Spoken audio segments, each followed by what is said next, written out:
Well, I really didn't have basic training. I joined the organized reserve when I was a senior in high school, a month after I was 17. This is in 1940. And, we went to training every week, drill. But, but then I got called on active duty, and it was in Charleston. They allowed me to finish school. I went in uniform 3 months, of course. You can see in the book. I mean, if you're going to do anything, you can refer to, to the book. And then I went on sea duty after that. But when your basic training was at the base in Charleston, but it wasn't like the Army where you had 6 or 8 weeks of, that type of hard training. It wasn't the same thing.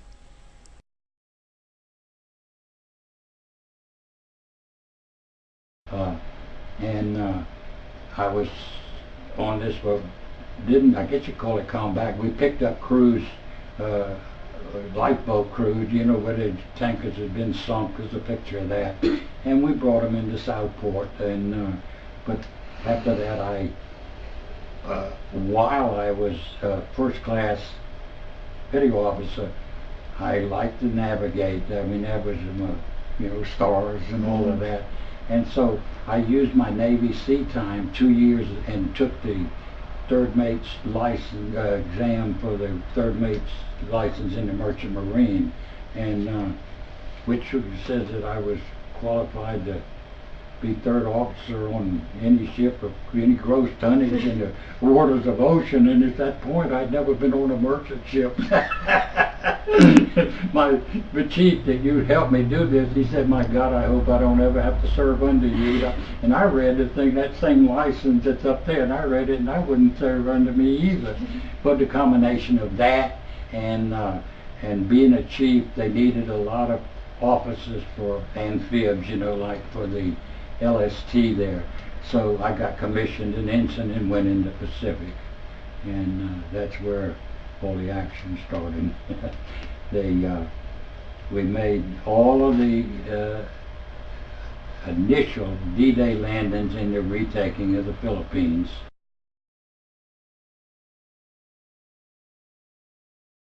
Over the bombing of Pearl Harbor is that they were so intent on sinking the ships that they made three real big errors. One that it was on Sunday, and 2/3 of all the crews were ashore, so the casualties would have been much higher. And all of the oil in the Pacific was in the tanks about 4 miles out of Pearl Harbor. One plane to hit it would have lost all the fuel in the Pacific. And the biggest mistake they made, they didn't get all of the dry docks. This is a dry dock with 8 ships in it. See, so they were able to repair all of the ships that was except the 2, I think it was the Arizona and the Oklahoma.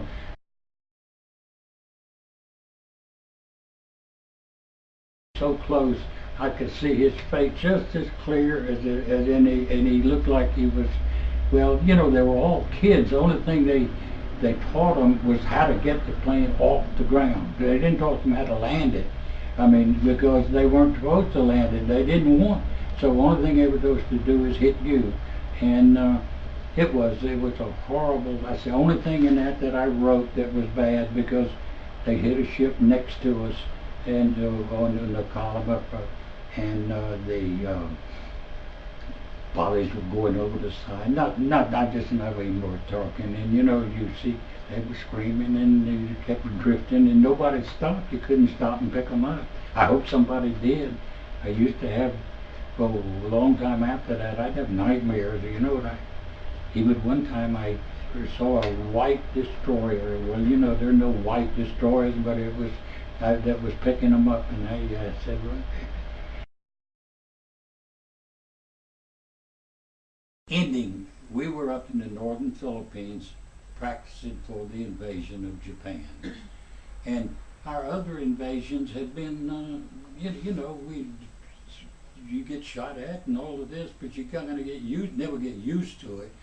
But, and then they dropped the atomic devices, which I am so glad. I mean, people say, well, they're crazy. I mean, we shouldn't have done it because the two cities, the only people that were in it were old, young, and children. Because anybody, but um, they started it, we didn't. And in the black part of that book, I wish everybody would get a read because there's what happens, what we were going to do, and there's also they found that all of the plans the Japanese were going to do to defend their island, and I mean it was rough. Well, they predicted that there would be half a million, no, 750,000, 250,000 casualties, deaths, and in the initial landing of that, and there would be maybe a 500,000 or a million if the total thing if we'd have gone into Japan. And people don't realize this is just like if you take your teacher, Miss Strickland. She had two grandparents that were in. One was in the Army, one was in the Navy. Now, if they would have been in that invasion and been one of those casualties, her father would not have been there, nor she wouldn't either. Yeah. See, so this whole world changes. You don't realize. And I regret it, but I don't regret them using that. No, not at all.